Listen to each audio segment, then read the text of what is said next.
Hello and welcome to the Atlanta Film Festival and Creative Conference. Today, I'm very excited to have these women on a panel about the art of casting.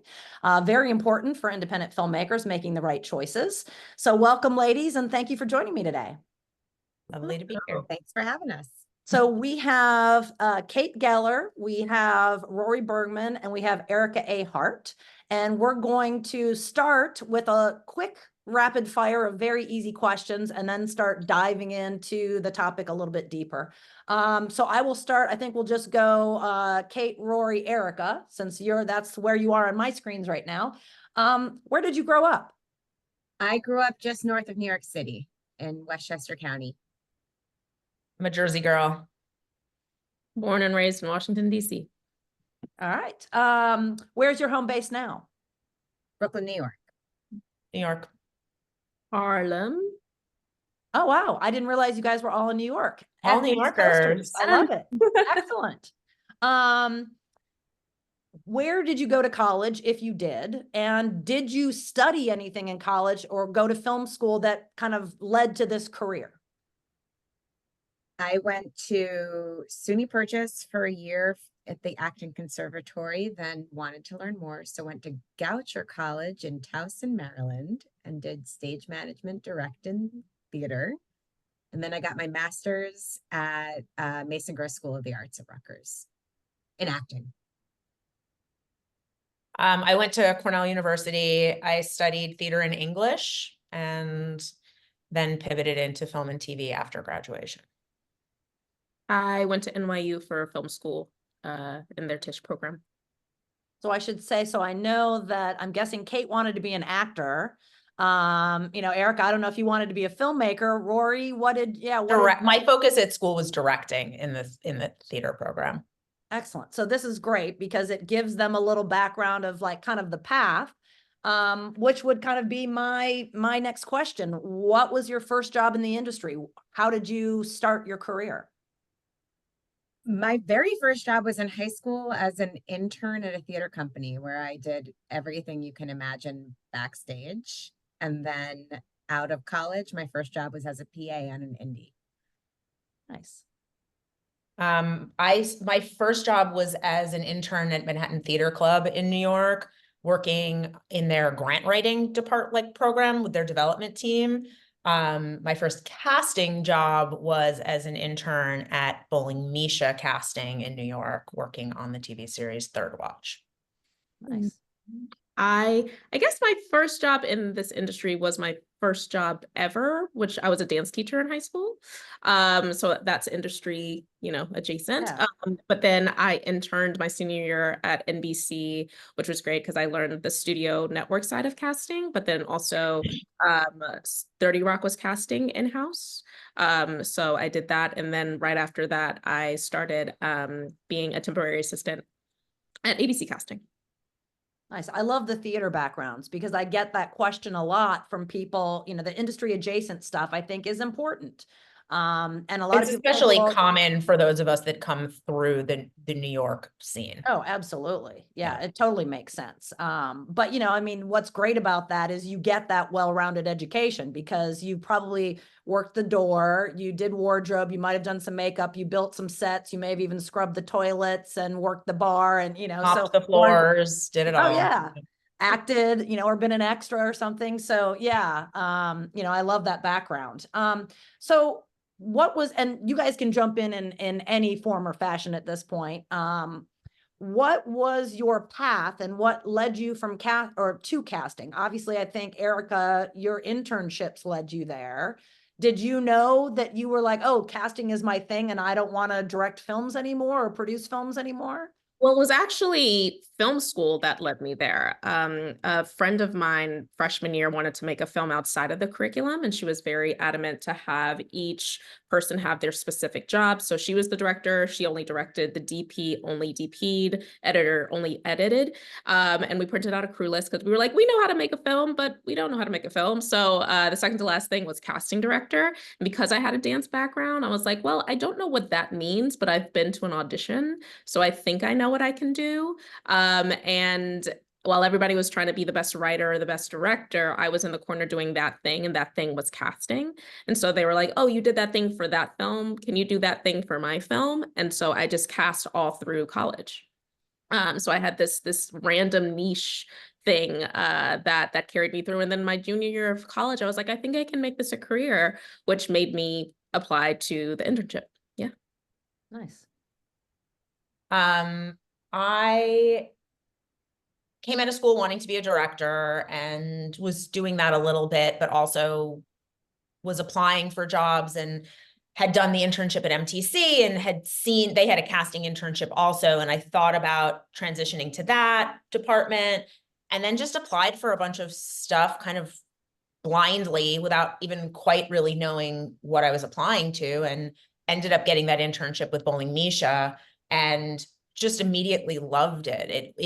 It took so many of the elements of what I loved about directing, working with the actors and kind of problem solving and puzzle solving and being a part of the early part of the process of creation. And then I got to not do the part that I always found stressful as a director, which was like everything else. I just like turn the rest of it over to someone else to do. And I never looked back after that. Yeah. I was going down the actor path and worked at like an actors networking company for 3 years, where I met a lot of casting directors, and Jessica Kelly, who I met in a class, just called me one day and asked me to come be her intern. And I was like, I'm 30, I have a job, like I can't. And then I was like, no, what the hell? So I left there and I interned with Jess Kelly, Suzanne Smith Crowley, and Billy Hopkins. They all shared a space. And then I just kind of never left. And I did both for a little while, acting and casting, and just realized I was on set one day and I was like, I'm not gonna, I knew I could have a career being like a day player, but I knew I'd never like make a full-on living as a character actor until I was much older. And all the skills that kept me from being the actor I knew I wanted to be are what make me a decent casting director, because it's thinking about how to make the scene work better and how to get that character to come more fully to life. So instead of being in my head about that, I can watch someone else do it and help get them there. I love that. What innate skills lead to being a good casting director? That was a great segue to my next question. So thank you for that. I mean, what is it that you think makes each of you, what makes a good casting director, or what are the innate skills you think make you good at your job? Problem solving. People management. I'm intrigued by the problem solving because you both have kind of talked about that. And like, to me, I guess I'm not seeing a problem solving other than we have a character, we need to fill it. So what do you mean in more depth by problem solving? It's not, I mean, casting is putting the cast together, and then it's also all of the logistical stuff that goes into getting everybody to set on time, like, you know, all of the pieces that prepare production to be ready with that cast. And it's putting together a big complicated puzzle, you know, where you're looking at the tapestry and of the project and the creative world that you're building. And so it's not just any one role in solving that problem, not problem per se, but, you know, like checking that, filling that role. It's how does that relate to this? And then how does this relate to that? And then if we do that here, then what is that? How does that impact over here? And having the big picture vision of the world in a way that maybe nobody else on the production is thinking about. And I think even when there's a problem with the cast, you know, be it a big problem or a small problem, even when they're booked and they have their closing info and, you know, whatever, like, let's say they're late, or let's say they came on the wrong day, or whatever it may be, instead of calling like their agent or the actor themselves, they call us, you know, to fix the problem. Showed up unprepared. Yes. And, Yeah. So like, you know, it's like, well, I thought my job was done, but it's never done, especially on television. You know, it's just like you're the Olivia Pope most of the time. You're trying to figure out, you know, how to fix it in a quick, efficient way.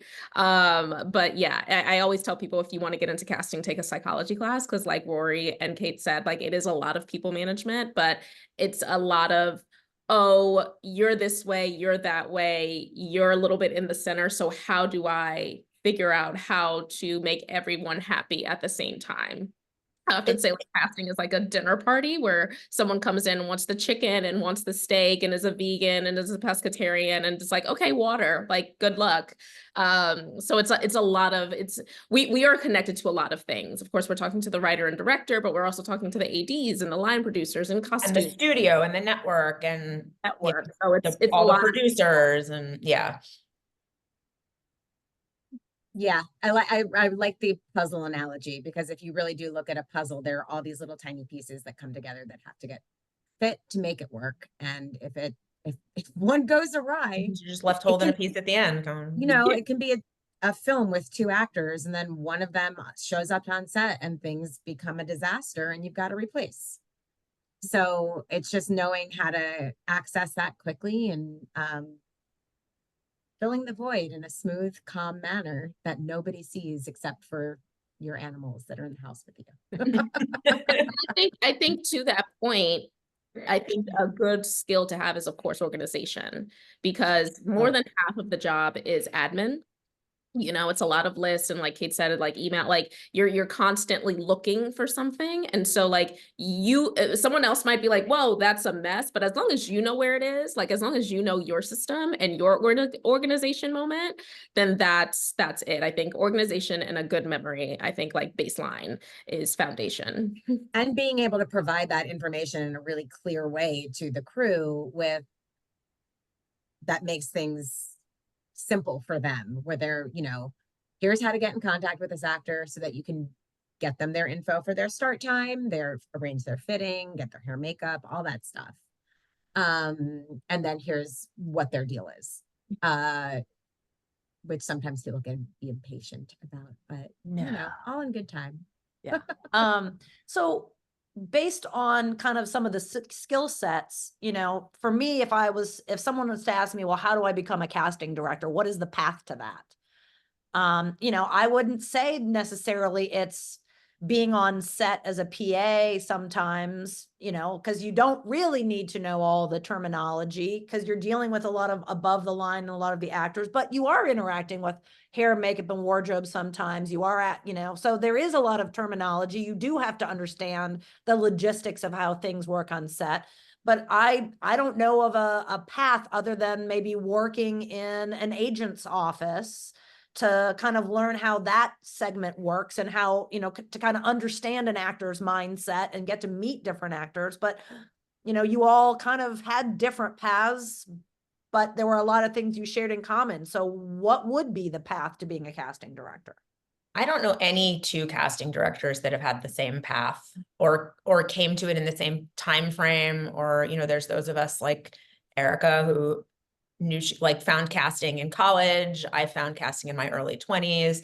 Kate found it in her 30s. Like, I know people who've come to it in their 40s. Like, it's, you know, there is no one path, but it is a very apprenticeship-based learning process. It's built a lot on intuition as well as all the logistical stuff that like anybody can learn to read a board and, you know, put out appointments and things like that. But the building your taste and learning the community of actors where you're based and beyond is very, like, I wouldn't be doing this if not for all the people that I had worked under and all the ways that they built me from like the ground up, really. Kate, as an actor, how important do you think having that background was to informing the way you work? Honestly, it's really interesting because I mean, it's helpful for the way that I work, but in the office that I really like, that built me, like Rory's saying, they had really different approaches. Sometimes, I mean, there can be times that I'm in the room with the director and or other like when I was coming up with the casting directors I came up under, where they would give direction to the actor and I could not comprehend what they were saying. And then the actor knew what it was, because when you're as an actor, you're looking at it from a different perspective than like I am per se. But that's your job, is to know how to speak everyone's language, right? So that you're able to take what they are giving you and translate it into getting the scene to where you want it, or where they're wanting it to go. I know it's shaped how I work with actors, which I feel like all the people in this room right now we're all pretty actor favorites. Like, I mean, actors like my room because I'm nice to them and want to make sure nobody leaves feeling badly. But I also think that that's just, most casting directors are like that. So I don't know. Yeah. Well, you Yeah. said one important word to me, in the room. And this is a question I had for later, but I know in Georgia, and especially, you know, this was pre-COVID and then obviously through COVID, but how do you feel about taped auditions? I know I despise them as a producer because I've been fooled, you know. Well, I haven't been fooled. I've worked with directors who've been fooled by the guy who comes in and does that monologue and has you in tears because it's such an amazing monologue, but they've been working on the damn thing for 10 years. They've nailed it, right? But they have no range outside that. And the director and casting director really didn't make that actor flex their muscle. And I feel like without that interaction, either from a casting director or the director, producer, someone, you know, I love in the room, but taped auditions are, how do you feel about either or, the pros and cons of both, I guess? I went on my own in 2019 and I work in independent film. That's all I currently am working on and have been for the past 5 years. And podcasts, but I've been doing except for callbacks pre-COVID, almost all of my auditions were self-tapes because none of the projects I have were able to afford to rent me a studio space to do auditions with. And besides that, like I'm not going to rent an office on an independent film. Like it's not worth the financial burden. What I love about a self-tape is it gives me the ability to see 2 to 3 times more actors than I would, and get to expand my database of actors that I want to keep calling in. Because I'll see an actor for a tape and I'll be like, they're not right for this one, but they'd be better for this role or this other project that I'm working on down the line. So I keep them in mind. And what I dislike about self-tapes is that they're not getting direction. So we inherently as casting directors know the script and material, what the team's looking for, more than you will as an actor reading the script and having 3 days to prepare or 2 days to prepare, because it's been mulling in our brains for a while. So I do, if somebody gives me a self-tape, and I've always offered this, like if you have trouble finding a reader or whatever else, let me know. I'm happy to do a Zoom audition with you. Now that's a SAG rule. We do the Zoom auditions. They're fun. It's been really interesting watching actor friends let go of that control of being able to tape it 5,000 times and then send the one that they like the best, and actually coming in and working with us again. They're like, oh yeah, this is way easier. Like I can just trust you to let me know when it's right. So it's a mixed bag because I really do like seeing so many more actors. But it's really nice to be able to talk to humans. And I think all of us tend to be people. So getting to actually like have that human interaction is something we miss. And it's really lovely to be able to work with actors, I think. It does make sense though. It's very time consuming. It is so time, and even the self-tapes are time consuming. Like I set aside my weekends to watch tapes because nobody will I won't get calls or whatever else during that time. Yeah. but I also think if you are casting off of self-tapes, it is, especially for like a meaty role, it's imperative to do a callback. Because that's how you really. And I think you can tell almost as much from a Zoom callback. You don't always get, you can tell everything you need to know. You may not get all of the same things you would physically in a room, but it's expanded our reach to be able to do those callbacks or chem read type things without the burden of having to fly people from London and LA to meet together in New York to do the thing. It's like, sometimes productions can't afford those things. And so in the past, we bypassed that step altogether. And now because we can do those things on Zoom, it is easier to sort of do this version of having people read together. And you can tell a lot from it. You really can. I hadn't even considered Zoom auditions. We do them a lot. And I mean, my TV series that I'm working on now is shooting in Canada. And so I'm not on the ground there. I wouldn't be no matter what. And so the advent of Zoom auditions has meant that I've been able to be in the room with cast a lot more than I would have been 5 years ago. Yeah, that makes perfect sense. I think also during this time, like I went completely on my own, similar to Kate in 2020. And so I've only been in this virtual land, seeing things as it goes. And my first show was a sketch show, That Damn Michael Che, and I was casting 134 roles in like 3 months. And so I don't know how I would have been doing that in person, because time is a construct, and we were averaging 30 roles per episode sometimes. And if you have one-liners, you only have a day on television because you have a 7 or 8 day prep week.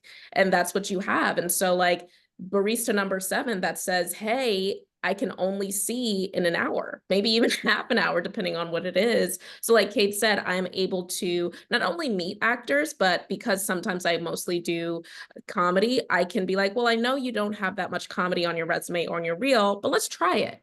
I'm able to try things. I'm able to take risks on people and see what's up. So I think that's it. It also gives people a variety of ways to audition. I think a lot of people are forgetting what it is to go into the city when you live, say, in Westchester, or you live in Jersey, and you go in for a 10-minute audition, and then you hit the traffic back, or people are running late and you have another fitting, out in Queens, but your audition is in FIDI. And oh my God, how am I going to do that? It gives people an option to do that. But I think like my colleagues are saying, you miss the adjustment. And also what I would say is, like, at the end of the day, this is a medium where we're watching on screen, so when I do theater, 100%, you got to come into the room because the medium is live. Like, I have to see you what it is.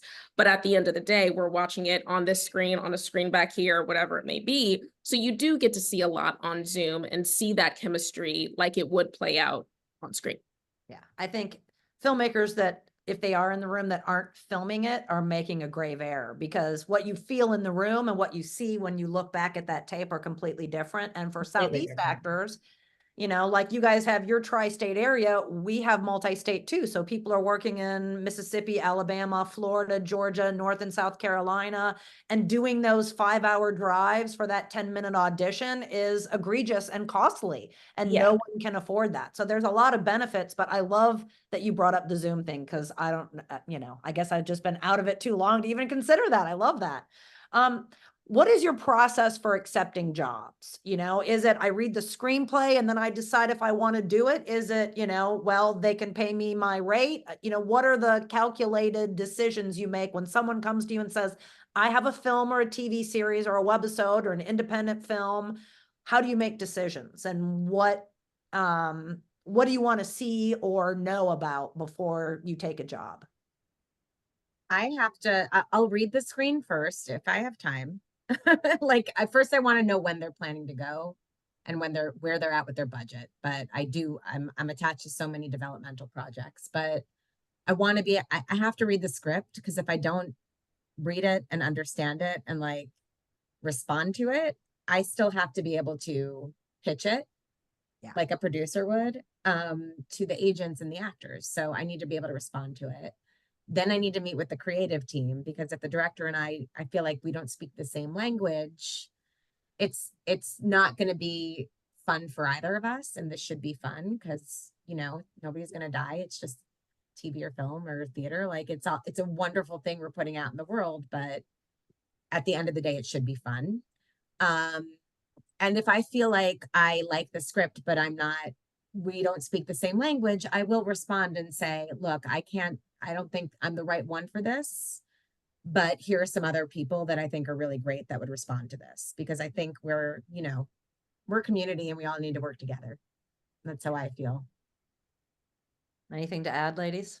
No, I think it's the same thing. I think, it's such a collaborative business, regardless of where you are in the process. And because we are the first stop on this train, I think life is short, but life is also long. So being on a film for, 3 weeks versus 3 months, or a series that's 3 months to maybe even a year, it's a long time. And like Kate said, like it might be the best script ever, but if something ain't right in the buttermilk, it ain't gonna work, and I think that's where I think New York, not to say, anything bad about another region, but New York in particular is different than LA. Just like Kate said, Kate has given me a lot of people that, maybe it didn't work, logistically or time-wise, but she's like, reach out to Erica, and I think like that's something that our community is very good. And then even like reading the script, if it's like, I'm reading this and I'm like, you know what, I really like this script, but I don't think I'm the casting director for this script.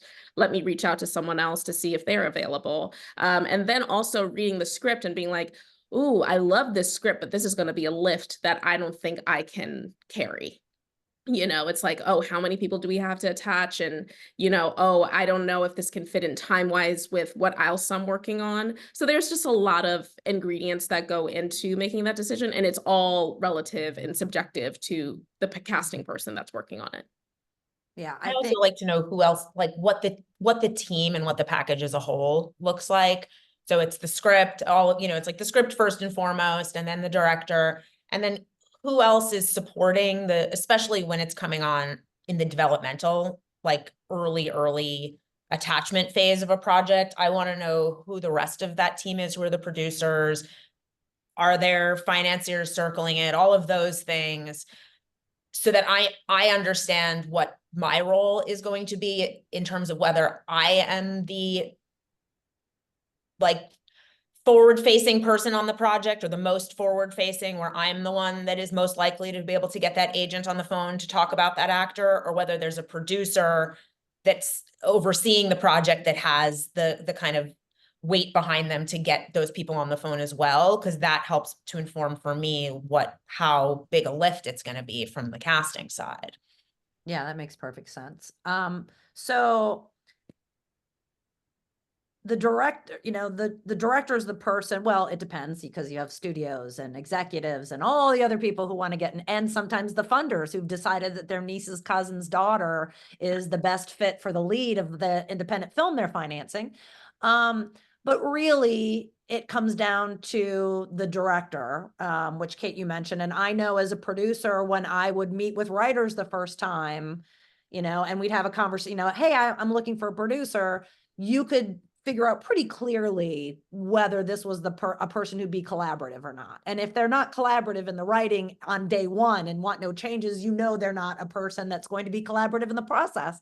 When a director comes to you with a project and a script, what are some, I guess, best practices or advice you'd have for a director on how to be collaborative with a casting director, especially if they've never worked with one before and don't really understand the process? And the next question will be, what is your process? But, what are some best practices for directors coming to you with a project?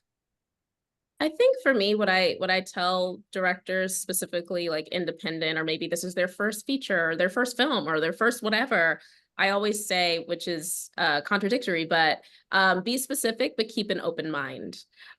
Just because, you know what you wrote, I know you know what you wrote, but as a casting director, I will bring you in what you wrote and what we talked about, but maybe I'll bring in 3 or 4, maybe 5 people that maybe are left of center, maybe right of center. You know, maybe it's not the same height that you rode, or the same body type, or whatever it may be, race. So I think, you know, that's the surprise of casting and the beauty of casting, because most of the time the casting process is the first time that you, as the creator, the director, the writer, whatever it may be, you're hearing your work in an unbiased way. These actors don't know you, they don't know your style, they don't know your tone.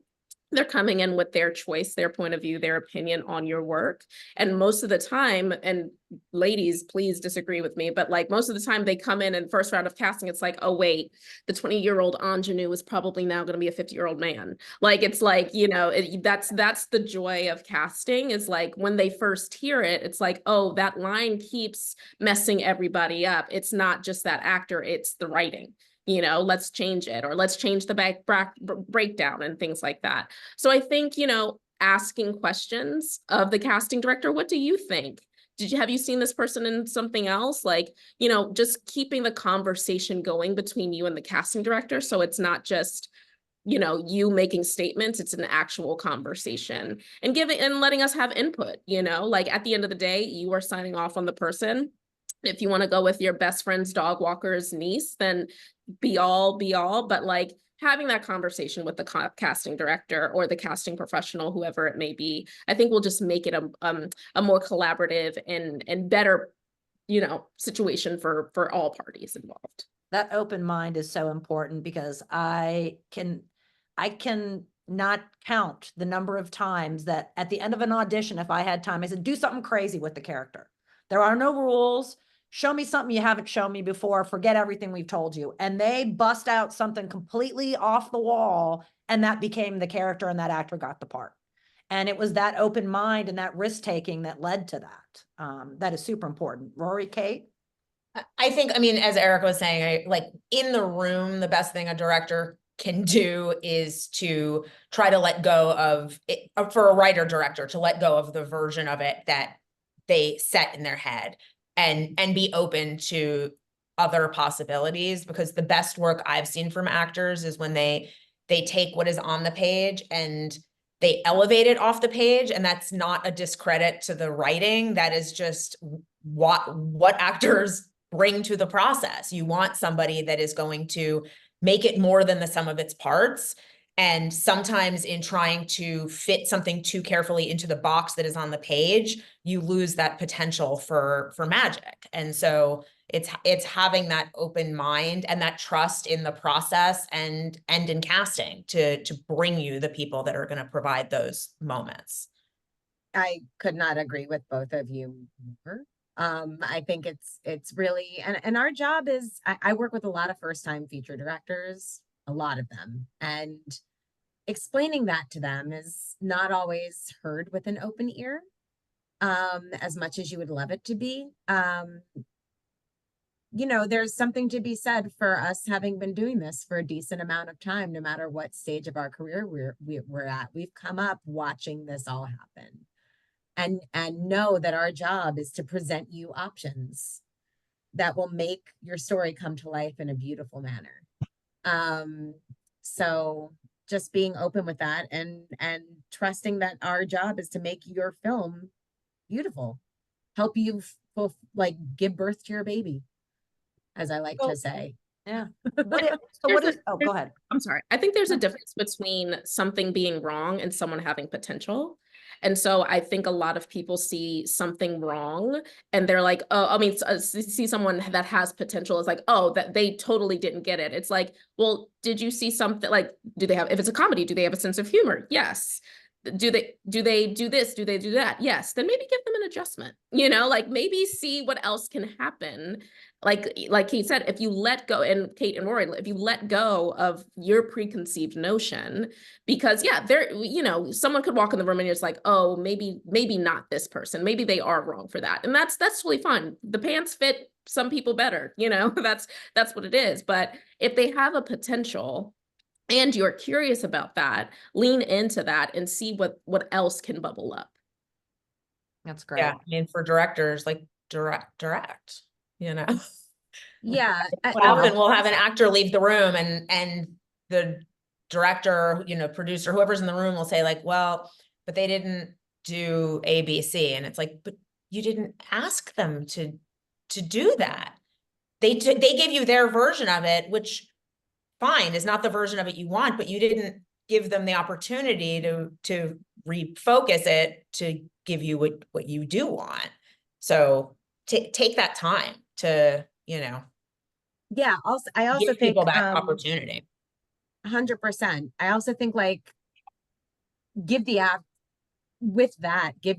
the opportunity to show you what they have come up with and then direct them, even if you have seen the self-tape before, because that could change when they're coming into the callback room, in whatever format that is, whether it's on Zoom or in person. Because we're people and people change every minute. So I think something new might pop up, right? saying let them do what they have come to do and plan first is super important. I've been in so many casting sessions where the actor comes in and they're ready to do the thing that they've prepared, and then they get a slew of direction first. And sure, an actor's job is to be able to pivot in the moment and perform, but it's still an audition. You know, they had to stress, you know, traffic, they had to park, they had to get there, you know, who knows what's going on, but let them do that performance that they planned, then you can make those corrections. And I think you get a better performance that Because way.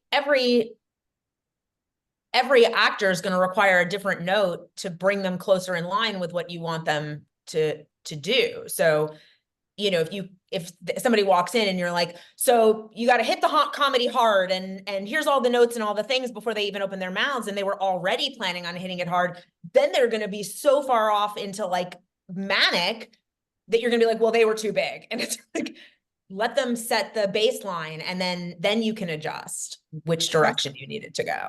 Trust that they're going to come in and do what you want them to do. And then, because what you plan to direct them might also be totally different, right? Once you see what they've brought in, because Yeah.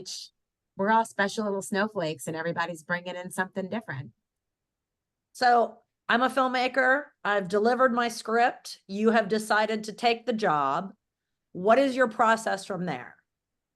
Other than all the business side of like signing contracts and work, you know, what is your artistic process in, I've got a script, now I got to figure out the puzzle? I think it depends on the filmmaker and what works best for their process.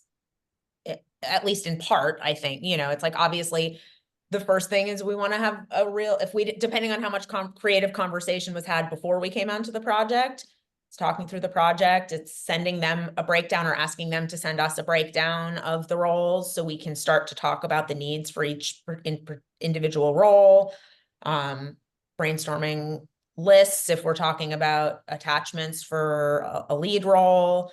But the first step is always aligning creatively with the creative team. And I think it, you know, depends on where we are in the process. So like if you are hiring us as like a casting consultant for 6 weeks to attach the lead, you know, that's going to be a different, and, you know, maybe you have half of the money in the bank or you have no money in the bank or whatever it may be. That's going to be a different process than like all the money's in the bank. We shoot in 3 months, like we're ready to go.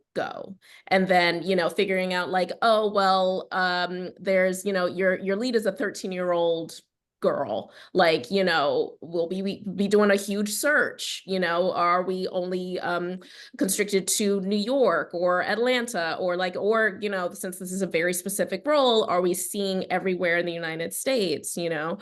So I think like Rori said, just like having that first concept call, that first conversation of where we are in the process, what is the most important? Because sometimes, sure, the lead might be the lead, but like maybe you have half of the money in the bank and your 2 supporting are actually the stars. Like that's where you can get your name, right? So it's like, maybe let's not work on number 1 right now, but 4 and 5 on the call sheet to get that name power, whatever that may be for your film and for your budget. You know, I always say, like, you know, shoot for the moon. You never know. You never know what's going to happen. You never know who's going to say yes, but sometimes you do have to come back to earth. You know, so I think, you know, just having, again, conversation, communication. But yeah, the first stop is that conversation. I think I like what you said, Erica. Shoot for the moon. I give them like, I'm like, you get 2, shoot for the moons, and then we got to come down.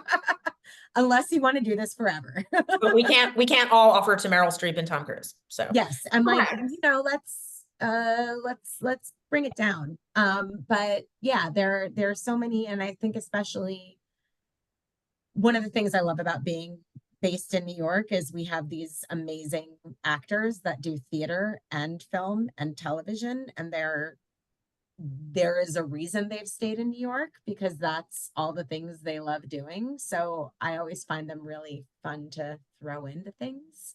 And whether or not they're going to be the ones that get us money, they're still really fun. That has nothing to do with what you said, but throwing that in there. And I think it kind of mend both of the questions about process and collaboration. I think there's also something to be said about like a director who knows no one.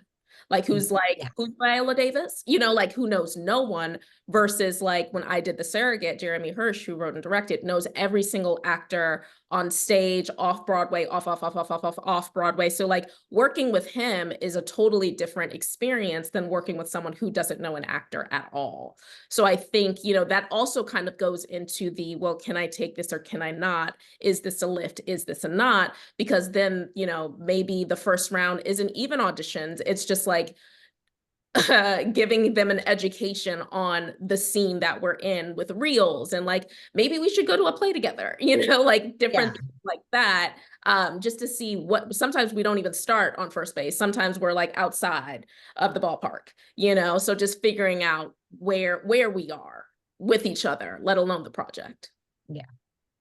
What are some of the battles that you've had to fight? Because obviously we're all subjective, right? We all read the script and we see completely different characters in our head. No matter how aligned we might be, we're all seeing different actors, seeing different people. You know, what are some of the battles that you have when you know this actor is the one and they want somebody who is not going to be the one? How do you handle those kinds of conversations where you have to really work hard to convince people that this is the right person? Because they're not easy conversations to have. Go ahead. I was just going to say, it goes against like who I am as a human, which is like being very pushy and feeling like I know what's right. But I go by this rule my Nana gave me when I was little, which is, and it goes like, it kind of goes with everything, which is if you are out to dinner with somebody and they offer to pay and you say, no, I would like to pay. You can offer 3 times. And after that, you have to stop. As much as you don't want to, you have to stop. I have to stop myself, because my job is to help them fulfill their vision. It's not my vision. Even if I feel strongly that I might be right, I can't keep bringing it up. So I pick my battles. I don't know, that's what I go from, even if I don't want to, because it's the only way I'll stay sane. Because like our job's to present options and to help you get what's going to help you fulfill your vision. And hopefully we are trusted enough to be part of that vision. That's what you're hoping when you've signed on to do the project, but not always the case as things move forward. I mean, I've worked with casting directors who have the kind of personalities and the kind of relationships with the teams they work with, that they can come to those conversations from a place of, you are making a huge mistake, you will ruin your movie if you do X. I don't have that kind of personality, and I tend to be more like devil's advocate version of like, well, I can see your point, but on the flip side, in the way that I handle those conversations. But I agree, like you do everything you can to educate and ask them if we could do one more callback, and maybe if they just like see it one more time, or if I'm really worried about that they're making a mistake in hiring an actor that I'm worried will not be able to hold up the needs of the role, then I might say like, why don't we do a chem read and get them in the room together, and like hoping that the more they see, they'll also realize that maybe it's not the right choice, or that there's a choice that's gonna better fulfill the needs of the role. But as Kate said, sometimes at a certain point, you just go like, this is your project, you know, and if that's the choice that you feel strongly about, then go with God. And it's, you know, Good luck. well, Yeah. but it's not always, it doesn't mean that it's like a right or wrong choice. It just means that then you're building the rest of it around that choice, and it'll inform other choices as you go. And it's also subjective. There's nothing to say that the person I think is right is more right than the person they think is right necessarily, you know? And great actors can still perform poorly when given poorly written words. Yeah. And I think, there's everything is subjective. and I think that's the beauty and the beast of this business. Like, I think 1 + 1 = 2, like that's a totally different industry. That is not this industry. And I think that's the beauty and the beast, because sometimes it's great, that it's so subjective, and sometimes it's so frustrating, and there is no right or wrong choice. I have tried to adopt the thought of like, you have made the right choice at that moment in time. Now, a second later, it probably might be the wrong choice, but in that moment that you made it, it's the right choice. And I love being wrong. I love like a surprise and be like, but I didn't know that could happen. Good for you. But I think like my colleagues are saying, like you pick your battles, and that's why I said, if you're going into casting, take a psychology class. Because a lot of it is like, sometimes you have to play checkers, and often you have to play chess. So it's like, yes, like you're just playing a game, and you're just like, okay, if this is the mountain that I am going to climb, and I'm going to put the flag on top of this mountain, that probably means that I can't do this down the road. Like, if I'm showing my cards right now, that's the last time I could probably hit this battle. So there might be a roll down the line where you're like, you know what, let me save this battle for that one, because I know we probably are going to have some problems there. So I think it's just bobbing and weaving. But yeah, we know the casting directors that have that voice. I don't think I will ever have that gumption to say something like that, but good for them. That's how they work, and they get it done. But again, I think it's a collaborative art, and just realizing that at the end of the day, it's not my vision. You're making the movie, you're putting the 100, 200, 300,000, $1 million into this film. I'm here, as we're all filmmakers, we're all here to make the film or make the TV show. But at the end of the day, like, you're the one calling action, you're the one calling cut. Yeah. I think when you look at, so when you're filling these roles, obviously chemistry is important. If it's two leads in a romantic comedy, comedic chops, or at least being funny and having good timing, is important in comedy. How do you know that you have the right person? Like, what is it? And again, it also goes back to, what's the budget level? How much of a risk do these people want to take? How huge is this role? Is this a comeback role for an actor? I mean, again, a gazillion different options, but how do you know when you are submitting those 3 final people, or that one final person after a callback? Like, what is it? A gut feeling? Are there certain boxes you're checking? How do you know that you have the right fit for the role? I think if I knew that, I'll just say, speak from the I. If I knew that answer, I would have written a book and some island that no one would be able to find me, because it would be all the money. I think it's everything that you said. I think there's a gut feeling. I think it's like reading the script back and being like, they hit every single mark, but then the mark changes so many times. The box moves every single time. So I think, because this is people are like, when is your job done? And I'm like, the job is done when I see it on the screen, because it's not even when it's wrapped, because there could be pickups, there could be ADR, there could be whatever. Like, until I see it on a screen, then it's done. And maybe not even that, but I think that's the same thing with the choice. Like, even when they get on set, like, I think during the casting process, I don't think there's one director that's thinking like, oh, did I make the right choice? you know, did I do this right? And that's why I'm saying there is no right or wrong. What you did is the right choice for that moment. But yeah, I think it's everything that you said. It's instincts, it's guts, intuition. It's, if it's a comedy, everybody was laughing in the room, or maybe they weren't laughing in the room. Like if you audition for SNL, Lorne Michaels, he's not gonna laugh at you, you know? So it's everything. If everything came together perfectly on every single project, I think this job wouldn't be as exciting as it is. It wouldn't be as surprising as it is. So I think that's what makes me wake up and do this every day, is like the little surprises that happen. But I don't know. Kate, Rori, what are you thinking? I don't know. I feel like you have situations where like you have somebody attached to a film. Like a couple years ago, I was working on a film with Taylor Williams. We came onto the project, the two leads were attached.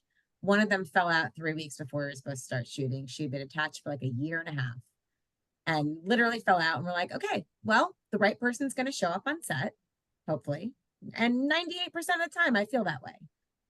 The right person is the one that ends up being there. And we recast it and she killed it. Like it couldn't have been better. The chemistry was amazing. And I'm like, it would have been such a different film with this other person.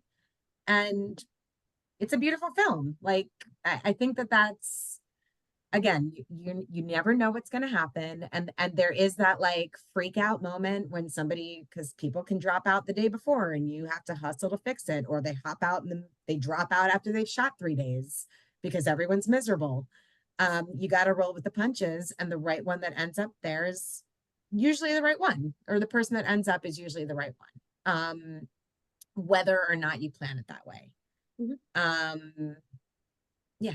I think that in the room, the challenge is sometimes there's magic and somebody walks in and that part is theirs without question. Everybody knows it. That happens maybe like 5% of the time. The other 95% of the time, you're choosing between 5 people and maybe nobody is running away with it. So then it becomes the scary thing of the leap of faith of like, well, there's 5 different versions of this movie, and which one do you want to make? And there isn't a wrong one. It's just that you're going to choose a path, and then everything else will be defined by and kind of take shape around that decision. But I think it's a trap to think that you're always going to have the person that just like walks in and like you'll just know it when you see it. It's not. Very rarely is that the case. And even when it seems like it should be the case, like for us, sometimes somebody will walk in and we're like, wow, well, we're done here, right? And then that person leaves the room and they're like, I don't know. What do you think? And I'm like, did we just watch the same thing? Because I'm sold, you know? And so everybody's not always going to have the same experience of it. So I love the comment that, you know, there are 5 different versions of how this movie can be. Which one do you want it to be? I love that. And I think, you know, I've been in this business, you know, if you count college, since 2008. And what Rori said of like someone walking to the room and being like, oh my God, the first time that actually happened for me was on We Strangers, which is, you know, showing at the Atlanta Film Festival. We were looking for the role of Sunny, which was a 16-year-old, you know, teenager who had to be biracial, half South Asian, half white, and put it out to everyone, got self-tapes and blah, blah, blah. And the first tape I watched, I literally verbally said, I think I found Sunny. But I knew, like Rori said, not to let my director know, who I love, Anuvalia, like I knew not to tell her, because that could have been, you know, like, oh my God, I'm so excited, and be like, no, they're good, but maybe, you know. So I waited, and then I sent Anu the tape, and she was like, well, Misha. And I was like, yes, you know, but like out of 15 years, that was the first time that had ever happened, you know? So it happens once every 15 years, maybe, but you know. So let's talk about the different ways. I want to talk about like how you get paid. I don't know, you know, like I work daily, I work weekly, I work by the job. I don't know how you guys get paid. I don't know what like the pay scale is. And is it possible for an independent filmmaker to, you know, cast most of the roles for their film themselves and maybe come to you for a couple of names or a lead? Like, do I have to hire you for the whole movie? So talk about that part of it. Like, you know, what are the limitations or what are the ranges that you get paid? How do you get paid? And, you know, how much of the movie do you cast? Or I would you mean, in an consider that? ideal world, I'll speak for myself because not everybody's the same. I want my hand in all of it as much as possible. If I'm going to cast the movie, I want to cast the movie. I want to have my stamp and have my voice kind of be a part of everything from your lead all the way down to the one-line roles. Because to me, that's the job. My job is not one role. My job is the cohesion of the piece as a whole. So as much as possible and as much as budget allows, because sometimes it doesn't. And sometimes the call is like, hey, will you help with this one role? And then we're shooting in Nebraska. And so we're going to just have somebody locally handle the Nebraska. And even then, sometimes I'll say like, yes, let's figure out a fee for the consult for this one role, but maybe there's like a secondary consult for me to weigh in, like watch tapes and weigh in and just oversee that local process to be a part of that as well, if that's valuable to you, the filmmaker, you know. Often our deals are structured so that they're sort of step deals where we might be consulting on, you know, if we're coming onto a project when there's seed money or no money or whatever the situation is, we'll come on early for a nominal fee that is to help support the development of the project, usually with the understanding that if and when the film gets its financing, we would have right of first refusal or would already have a deal in place to then kind of step into the next phase of the deal, which is what we would call like the active casting portion of it. And I mean, I know for me, like those pay structures are always structured to like adjusted to any number of factors, including the budget of the film, whether there's money in place for development or not, whether there's past relationships there that, you know, like I have filmmakers that like, they'll just call me to pick my brain about stuff. And like, I'm not charging them for that. Like I've worked with them on a dozen films at this point, you know? But it's all, there's no set structure of like, this is what the pay structure is. There's kind of a lot of flexibility, I think, depending on the needs, the size of the film, the needs of the film, the budget of the film, all of those things.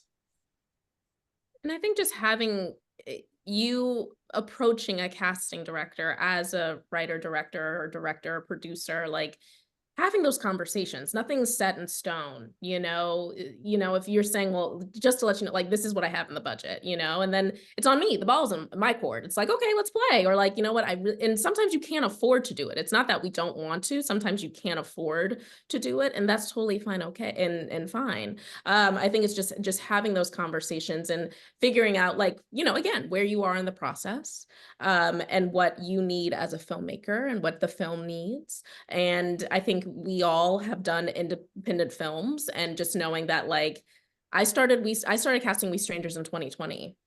It just premiered, you know, a couple of weeks ago. So like knowing that like indie film, you're on the train, you know, like no one's doing this to buy a Lamborghini. So I think, you know, we all know in the background, I get people all the time who's like, hey, would love to have you cast my film. We have, you know, a fourth of the budget in the bank, but we're gonna shoot, and you know, they contacted me now and it's like, we're gonna shoot in the fall. It's like, okay, you know, it's like, that's nice, you know, so just realizing sometimes, again, expectation, reality, if we're on the train, we're on the train, and we can get into those logistics. Yes, to all of the above. Well, I will say for a lot of independent films, because all of us are Teamsters as well as being part of the CSA. you guys are Teamsters? Yeah. I knew locations were, but I did not know you were Teamsters. We've been Teamsters longer than locations have been. It's locations, drivers, and casting. So we're Now, local. is that just East Coast or is that also West Coast? That's No, all. so West we're Coast was local. first. Yeah, West Coast is 399 and we're 817. I love that I learn new things every day. I had no idea that you were Got my teams. jacket hanging up and everything. Yeah. Nice. My Well, I husband, hope your negotiations go well. Ours are up in the fall, next, so yeah. Yes, hopefully they're going well and that we'll all be back to work soon. Erica and I will be Yes. hard at work at it. I will say, like, because again, I do independent film, I'm knee deep in it, and I do a lot of them. I do make it part of my deals that they have to give, like, part of the structure of it is that we need to have at least a week or two on payroll and have our fringes paid to the union, which usually freaks out the independent film producers.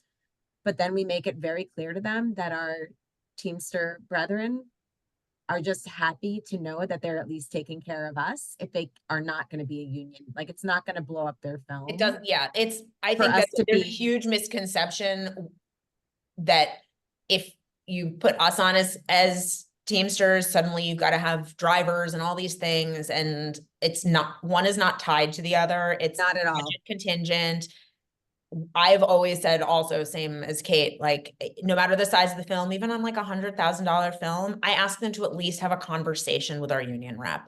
Yeah. And just, if nothing else, it's a great way for younger producers or producers that are newer to the industry to be introduced to that machine of the union landscape and the Teamsters in particular, and start forging those relationships, because they may not want to make $100,000 films forever. And so you want to build those relationships with the unions early so that they're there. And then you know who to call next time when you're doing the next bigger thing. And It's not, it doesn't have to be 100%. scary, we promise. It's not scary if you are starting that conversation and they're seeing that you're trying to do the right thing by us, who are helping build your film and make your film what it's gonna be and get out into the world. They're going to be they're supportive of that, and they will remember as you keep going. Yeah. So generally speaking, do you get paid on payroll normally? So you would literally be, okay, so. Well, on an independent film, maybe not. Like, Yeah. on I the would make smaller sure that we're- films, it might be because it might just be a simple flat rate, Yes. you know. Like a lot of times for So me, there's a it's lot of like, different ways to structure it, basically, based so on many all different the ways. dynamics. But if And you're it's on, worth- if on a kind of more traditional film, let's say it's a $5 million film or something, and you're on for, you know, you're hired to do 10 weeks of casting, you're going to be 10 weeks and you're going to be, you know, paid weekly for those 10 weeks. And then as the film gets bigger, then you might also have fringes for those 10 weeks, or, you know. Yeah. Got it. yeah, One size doesn't fit all. yes. Yeah, I Yeah. mean, I want to encourage independent filmmakers to have the conversation, because they just make the assumption, I can't afford one, so I'm not going to have one. And, you know, for people who are just starting out, who need to learn their craft, who need to work on their writing and need to practice the art of making films, perhaps they're not ready yet to have a casting director, because their film might not be going anywhere other than a great learning experience. But But for even somebody though, I mean, like, I've cast so many student films, and, you know, when I was in like a casting assistant and a casting associate, I did films with Columbia and NYU, and so it doesn't mean that you have to go hire, you know, an Emmy-winning casting director to cast your, you know, ultra low budget film. There's also, we all have wonderful associates and assistants who are working with us and who have been mentored by us, who are looking to stretch their wings and have the practice of being the leader of a department and do that casting work for themselves. And then it's a great kind of growing experience for everybody. I mean, that's how all of us, I imagine, started our casting careers, was doing those small. 100%. Yeah. And then some of those filmmakers like grew with us, or we grew with them. And that's the beauty of the industry, you know? Yeah, no, and I was gonna say, it's not, the department is rarely just one person, you know, like the casting intern is gonna be the casting director tomorrow, and the casting assistant and the associate casting director, like, similar there, that. So don't feel like, you know, oh, there's only one, like it's a small and mighty machine, but it's a machine. So that's why like IMDb Pro, or like reading the credits and like, yes, casting by so-and-so, but once you get that, oh, who was the casting assistant, who was the associate casting director, and like seeing those people, because like Rori said, like the surrogate, Jeremy Hirsch, met him first day of college, and Anuvalia met them months into my freshman year. So I think, it's all about relationships, and you're growing together in this industry, like your first feature film, and then your second feature film, and then your fifth feature film, a lot of the same, writers, directors use the same casting directors, regardless of, when they, started and where they are now. I love that I asked you that, and I love these answers because it's refreshing to me. One of the problems that I see in Georgia, because our industry's been around 40 years, but the influx of big budget stuff has really made it difficult for the independent filmmaker. The incentives really don't help the independent filmmaker.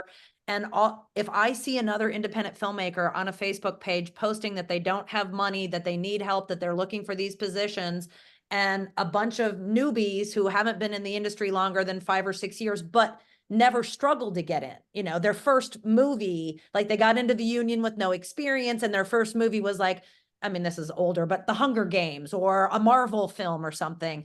There isn't that love and passion for the job that comes from coming up through independent film. So their idea, know your worth, don't work for free, don't help anybody, get yours. And there's this very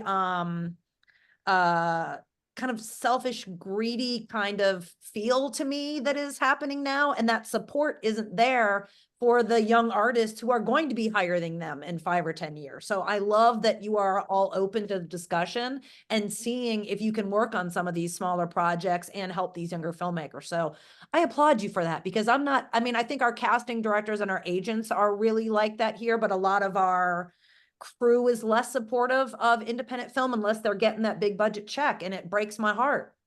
I think also, something else that I'm trying to adopt is like showing up is more than 50% of the job, so if you are someone who's interested in casting, or you're someone who's interested in electric or being a gaffer or being a PA, and you're like, well, I have this script and I'm a filmmaker, you never know what showing up to someone else's set is going to lead to. You never know what someone else's edit bay is going to lead to. And that's why I say with casting, like if you want to get into casting, I was, very lucky and privileged that I went to NYU and I had this, network of people like just giving me films to cast. But I was my own casting director for 4 years. And then I was an intern and assistant. But even when I was an intern and assistant, I was still somebody's casting director. And I think a lot of people who think like, oh, how do I get into casting? Yes, like Rori said, it is very apprenticeship based, for some. But then also like if your best friend is having a reading, ask to cast it. It could literally you be just putting your best friends into the reading, but that's casting, and you show up and there's a program and it says casting by so-and-so, and the person next to you is like, well, who cast this? This is a really good cast. And you're like, oh, I did. They're like, oh, well, I have a reading next week. Do you mind casting it? And it's just a domino effect. So that's why I'm always just like, show up. You never know who you're going to sit next to, or you never know who you're going to meet. That's going to lead to the next thing. That's going to lead to the next thing. Yeah. What are some, to pivot a little bit, advice for actors coming into an audition, whether it's in the room for a callback, whether it's a taped audition, you can speak to any level of the different ways that you see people, but maybe what are some common mistakes that you see actors make that you're like, oh, and then, what are some best practices walking in, from as simple as like how to greet people when they come in, or, a rule of thumb back when I used to have more in-person auditions, I would always say, don't extend your hand to say hello to somebody. This is pre-COVID. It's just more like, I'm not going to wash my hands and I'm seeing 40 people. Like, I don't know where you've been. Did you wash your hands after the subway? I don't know. So let them, but always be nice. Always treat everyone respectfully. I always said, like, in our waiting room, my interns would watch the goings on between the actors. And if somebody was like not nice to my intern or the person checking them in, and then not nice to the other actors, I'm going to hear about it. And it's going to make a difference for how I approach wanting to put them in the hiring process. because that makes me feel like there might not be as easy to manage on set. Which I think you have to look at. But for me, I always say actors get in their own heads sometimes. And I feel like every casting director says this, and it's really hard for an actor to hear, which is, we want you to blow us. So we want you to do an amazing job, because then we're done. It just makes our life easier. I also think when we give you direction, it's not because what you did was wrong. It's because we just want to try something new and see it in a different light. I come from the philosophy, and I always have, that it's much more important to me that an actor understands what they're saying, why they're saying it, and what their purpose of is in the scene or in the film in general, over having their lines memorized. And keeping that script in your hand, because when you get in the room, you never know what nerves are going to do to you. And if I'm telling you to look down, listen to me. I'm doing that to help you out, because I want to take that pressure off of you. Look at the script for a second. It's not gonna blow your audition. You've had 2 days, that's fine. Like, when you're being paid, have your shit memorized. But like, yeah. Or if you're coming in for the second time, know it. But it's so much more important to have done that homework. If you've been sent the script, read as much as you can. If you haven't been sent a script, like, do whatever other research you can on genre, on the director, on the filmmaker, on the writer, to email give your yourself agent or some casting context director to like get more context if we haven't given it to you. We want you to succeed. An informed actor is a smart actor. And so in a lot of my workshops, I talk about preparation. And I think people see that as being, oh, well, I'm off book, so I'm prepared. It's like, no, but like Rori said, have you done your research? Like, what network are you going in for? Like, a show on NBC is different than a show on Stars, which is different than a show on Netflix. Like, everything is important. Have you read the breakdown? Do you know who your executive producers are? Do you know who your producers, who your non-writing producers are? You know, all of the questions that you might have might be answered by just doing 5 seconds of research. If you're going in for a procedural and you're going in for Blue Bloods, you should know that it's Reagan, not Regan. You know, you should, if you're going in for SVU, you should know who Olivia Benson is. Like, it's little things like that that go a long way. And I think also, when you're thinking about it, throw the question of like, what do they want? What do they want to see? All of that, just throw that away, because A, you're not a mind reader, and B, like I said minutes ago, this is their first time watching this process for the most part. So they don't know what they want. They're looking at you to tell them, to show them what they want. And so I think like doing all of that is something. And then another question to ask yourself after you're doing your preparation, or maybe you're about to walk into the self-tape, your self-tape setup, or maybe you're about to walk into the room, just ask yourself, like, will they, or once you're done, will they get this audition anywhere else? If the answer is yes, then maybe let's try something else. The answer is no, then maybe then you're good. You know, I think if you're just like, I'm going to play it safe. I get a lot of questions like, should I play it safe? And I'm like, what does that mean? Yeah. You know, like, don't shock us just to shock us. You know, don't be like, oh, I'm going to stand on my head during this. It's like, well, why are you standing on your head? That makes no sense. But I think also, again, I want to know your point of view. I want to know your choice. I want to know your opinion. So it's very important to, again, throw away the them. What do they want? What do, you know, the casting directors want? What does the director want? What does throw that away. This is your 10 minutes, right? If you're in the Zoom room, this is your 10 minutes. If you're in the audition room, or 15 minutes or 20 minutes, like, let's see it. Also, just like in terms of simple things, especially in the world where most auditions or first auditions are happening by self-tape, like, just do yourself some favors environmentally for a scene, because it helps to just set the world both for the viewer and for you as the actor. Like, you know, if you're drinking in the scene there and you are in your house doing a self-tape, there is no reason for this. Like, go to your kitchen, get a glass, and have a glass. Like, little things like that will just help you to be present in the scene, and will help your viewer to not be taken out of the scene by your like wonderful, you know, Uta Hagen hot. Since memory. So we're nearing the end, but I have a few more questions. So I know, Erica, you mentioned that you're kind of known for comedy. And I saw from your credits, like, do you Yeah. have specialties? Like, I feel like Kate's specialty is independent film, Erica's might be comedy. I may be completely off base. Do you feel like you guys have a specialty that people are like, oh, I need this, I gotta call her? Mine was Russians for a really long time. Yours was Russian for a little bit. It's like anything that had Russians, they were like, just call Rory. And kids, Russians and kids. Russians and kids. I did a lot of Russian projects, a lot of projects with kids. I think, you know, once you look at a resume, like you'll see like patterns. And I think it's a question of like, is that the pattern that the casting director is taking, or is it they've worked with this writer and director and that's their pattern, right? So like what I say is like, I did a Black Lady sketch show, but I also did Death of a Salesman. So like, it's like what is that? So, you know, I think the calls keep coming in for comedy, but the calls also keep coming in for other things too.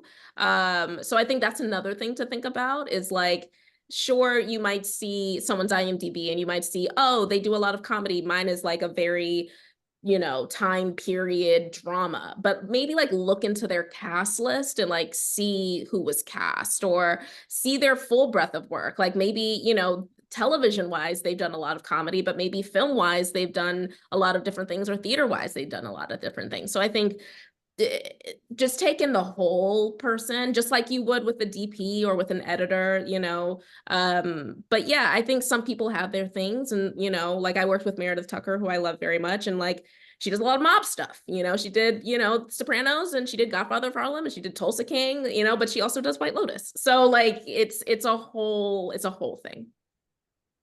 Yeah, I've done I was like the Jewish comedy for a really long time just because of Shiva Baby, but like there's, you know, everybody's like, I've got this Jewish comedy, and I'm like, okay.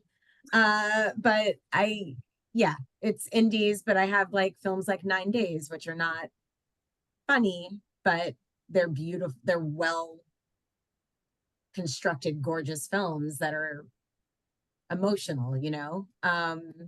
Or thrillers, but like Erica said, I think you're looking at who we're working with, whether it's like I have repeat producers, I have repeat directors that like I know I'm their person, you know, which is really nice to have. But I do love a good comedy with a heart. We need more comedies. What is the hardest part of your job?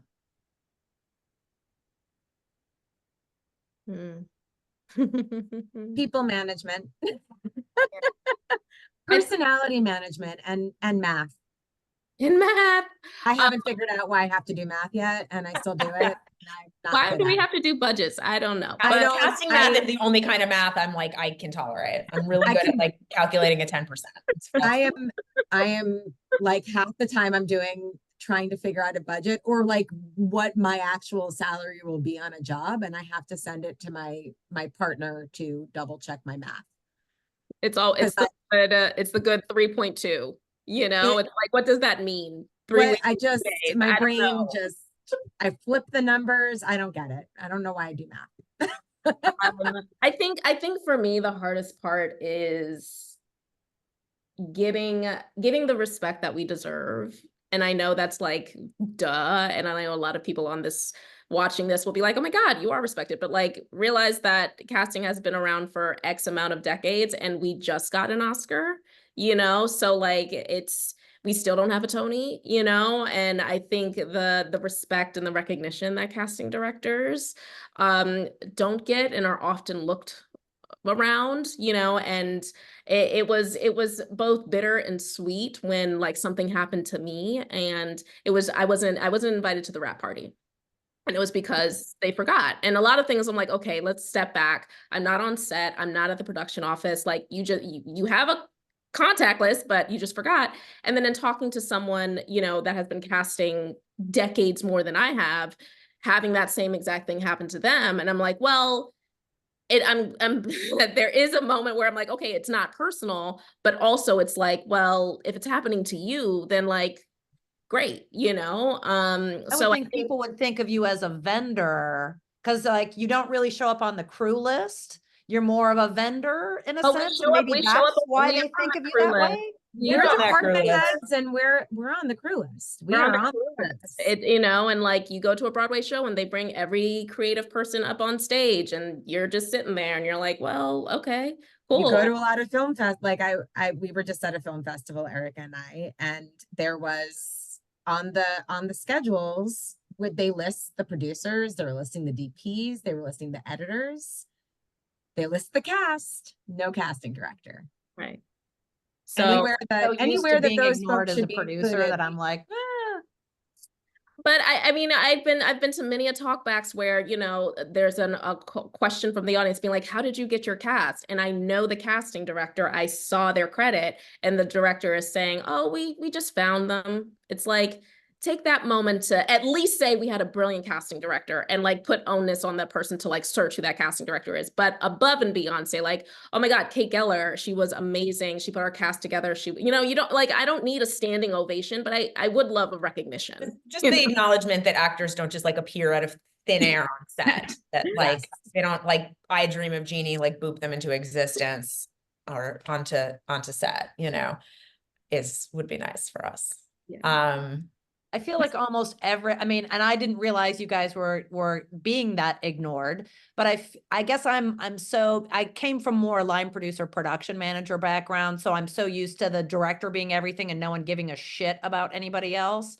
And every crew member feels that way. Like they're invited to the wrap party, but they still feel like they got screwed in some way. So you are in good company and that everyone feels like they are disrespected. Their job is harder than anyone acknowledges. But yeah, I mean, we couldn't do it without finding the right people. So I guess that would lead me to then, what is the most rewarding part of your career so far? When the person you've been championing for, could be a day, could be a week, could be a month, could be years, finally gets it.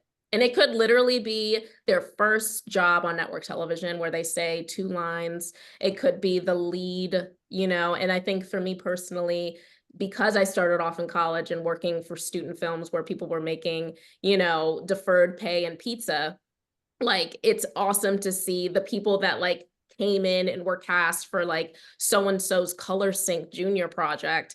It's now on Broadway. You know, like that journey, it's like seeing the journey of not only yourself, but in more so the actors that you've seen along the way, and seeing them find themselves and seeing the confidence and finally getting the job. And it doesn't have to be fancy. It could literally be something that they've been working so hard on, and just seeing that happen is, you know, honestly what makes me keep going. Same for you ladies? Kind of the same. I Right. mean, I think, yeah, watching those moments of somebody that like you saw a potential of something in them that, you know, whether they saw it in themselves yet or not, or your creative team saw it in that person or not at that moment, and then seeing them get that project that ignites for them in whatever way, whether it was your project or not, you know, whether we had a hand in it at the end of the day or not, it's like you feel like this sense of like, oh, you know, of pride for them because you were there at the beginning, even if you weren't able to be the one that gave them that opportunity, that did the thing. It's still like a really special thing to watch, and even more special when it gets to be in your own project. I love to Agreed. see my friends popping up in commercials and TV and remember them from 30 years ago when we all started together making, you know, short films with no money. And now I'm seeing them in recurring roles and guest starring roles, and it warms my cold, dark heart. I All right, also last question. Oh, sorry. Go ahead, Kate. No, I was just gonna say, I also love when you've like been working with a director for a really long time and helping them grow their taste and seeing them make their first feature, whether it's been shorts or you've had a bunch of films that haven't quite gotten off the ground, but when they get that first feature and you guys really work together to put the cast together and the film does well, is really great. It's just nice knowing that like you've helped them, like, you know, you were their doula in a way, helping them birth their first baby. And that's really exciting, I think. Especially when you get the opportunity to give these actors that haven't gotten a chance to play something that you know they can play, but they're really pretty. So they're, you know, and they're the ingenue type, but they never get to play the weird, mean, ugly person, you know, or not ugly, but, you know, character-y person when that's what they're really great at. That's fun when you get to like get people to take risks as well. Last question, and this doesn't have to be your film. If you could name any film that you think was perfectly casted, what would that be? Doubt with Meryl Streep, Philip Seymour Hoffman, Viola Davis, Amy Adams. Like, I think that's like always my situation. Like, not only was it perfectly cast, it was perfectly shot, it was perfectly costumed. Like, I feel like that film for me, that was based off the play that is now on Broadway, a revival on Broadway. I always go back to that of being like, when someone asks me what is perfect casting, it's like seeing something and realizing no one else could fit those roles. Like, no one else could be in those things on whatever you're watching. So that's always my answer. Mine's probably Eternal Sunshine, which is also my favorite movie and cast by my casting like hero and mentor.